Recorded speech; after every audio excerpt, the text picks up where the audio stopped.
विरोधकांनी प्रगल्भ होणं गरजेचं आहे असं देखील देवेंद्र फडणवीस म्हणालेले आहेत। आणि आता विधिमंडळातून मुख्यमंत्री देवेंद्र फडणवीस हे मंत्रालयाच्या दिशेने रवाना होत आहेत आणि हा प्रवास देखील ते दुचाकीवरून करणार आहेत। आज विधान परिषदेच्या आमदारांचा शपथविधी होता आणि तिथे येताना सुद्धा त्यांनी दुचाकीवरूनच प्रवास केला।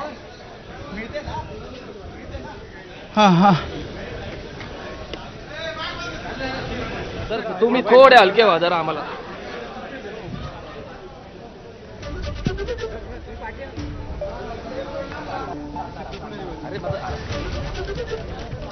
तर ही दृश्य आहेत विधिमंडळाच्या बाहेरची। मुख्यमंत्री देवेंद्र फडणवीस हे आता दुचाकीवरून रवाना होत आहेत।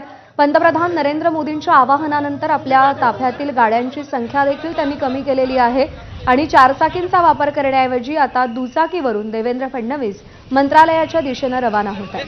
पंतप्रधान नरेंद्र मोदींच्या आवाहनाला सगळ्यांनी सकारात्मक प्रतिसाद दिला पाहिजे।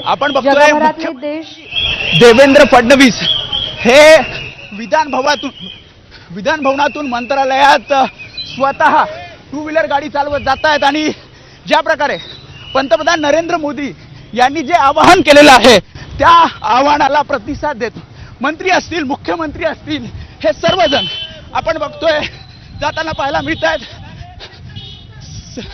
काही मंत्री सुद्धा सोबत आहेत, त्यामुळे आपण बघतोय मुख्यमंत्री देवेंद्र फडणवीस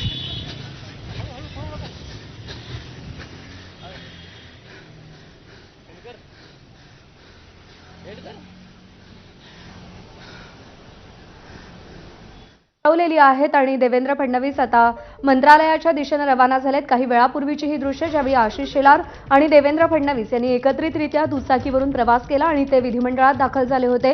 विधान परिषदेच्या नवनिर्वाचित आमदारांचा शपथविधी होता आणि त्या शपथविधीला येताना दुचाकीचा वापर केलेला आहे मुख्यमंत्री देवेंद्र फडणवीसांनी।